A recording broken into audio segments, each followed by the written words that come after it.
everybody, welcome back to Captain Jasper. Today I'm going to be talking about the true cost of owning a rabbit. I'm going to go through how much it costs to usually get a rabbit, along with all the things that you need. I'm also going to be disclosing how much I spend on my boys each month. Before we continue, don't forget to hit that like and subscribe button to join our crew. To actually buy a rabbit, you're going to be spending between these figures. The lower costs generally represent pet stores and the higher ones rescues.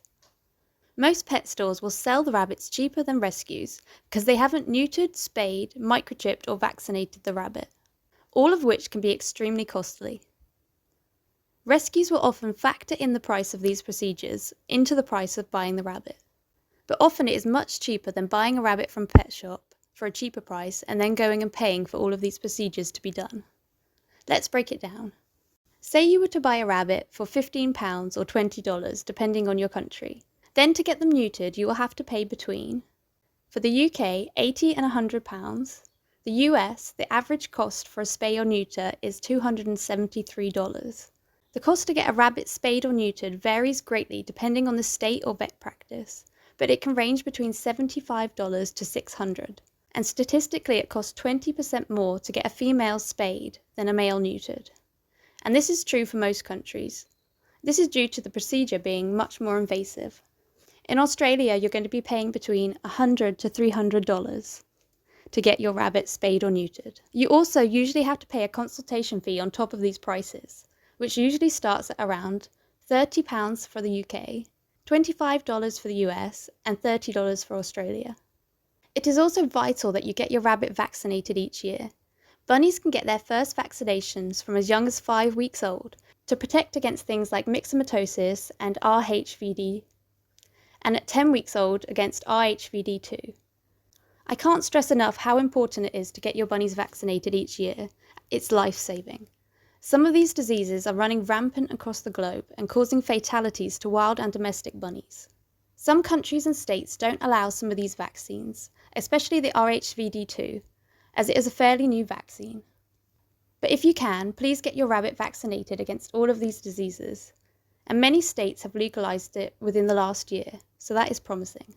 This will be an annual cost you'll have to fork out each year, so let's break down how much vaccines usually cost. In the UK, they cost between £30 and £60. In the US, $40 to $60, and Australia, $70 to $90. Okay, so far this is the minimum cost people averagely spend to buy a rabbit, have them neutered and vaccinated. But now we have to factor in the cost of all the things you have to buy for them, such as an enclosure. Let's see how much more it really costs to bring a rabbit home and give them a good setup. So first off, they need somewhere to live. In one of my previous videos, where I went through 5 things you need to get before getting a bunny, I mentioned different enclosure costs and how much more expensive it is to house a bunny outside compared to having one inside. Also, in Australia and the US, I really strongly advise against keeping your rabbit outside due to the predation and extreme weather conditions. However, if you are in the UK and want to go down the route of keeping your bunny outside, check out that video.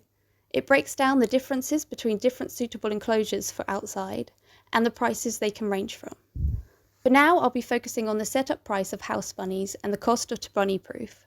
Even if you plan to free roam your rabbit, it is advised to set them up an enclosure until they are fully litter trained, so you will need some basic items such as puppy pens or NIC grids. The price of these can really range on how many you get and the brand, but this is the general cost of them. Next up, you'll need some bunny proofing such as wire protectors. This price again can vary depending on how big the space is and how much you need to bunny proof. You'll also need some litter trays. Please ensure you get a big enough litter tray. Storage containers and cat litter trays work much better than ones meant for rabbits. Just avoid hooded litter trays, as they can cause an ammonia buildup, which can affect your rabbit's respiratory system and health. Some fancy ones sell for hundreds and are self-cleaning, but I don't have the money for that and I doubt the average bunny owner does either, so I've compiled some average prices for some more affordable litter trays. You'll also need some water and food bowls. Again, the price of this will depend on what type you get.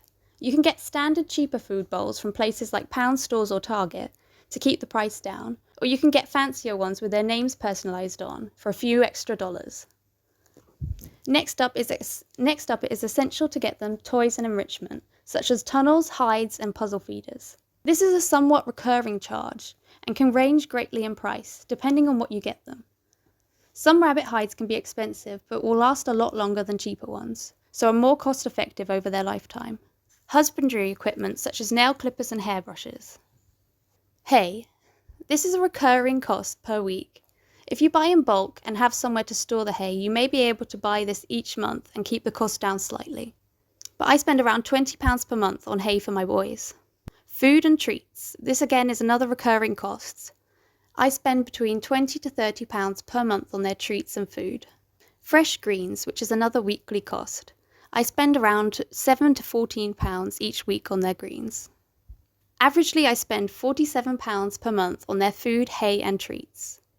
I also suggest getting Parasite Protection. This is a recurring cost that you usually have to get every 4 months. I use Panicure and Fly Strike spray. They each cost around £10 each.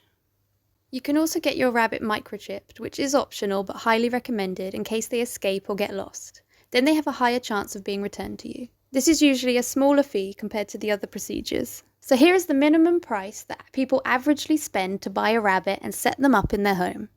That is quite a big startup cost. These are definitely high maintenance animals that require a lot of care. Then you have to factor in the cost each month of their food and each year for their vaccinations and health checks. And it's going to be even more expensive if your rabbit has any health issues, so I definitely recommend taking out some pet insurance. So now knowing all that, do you think that you can afford a rabbit? Thanks for watching. I hope you enjoyed this video and we'll see you next time.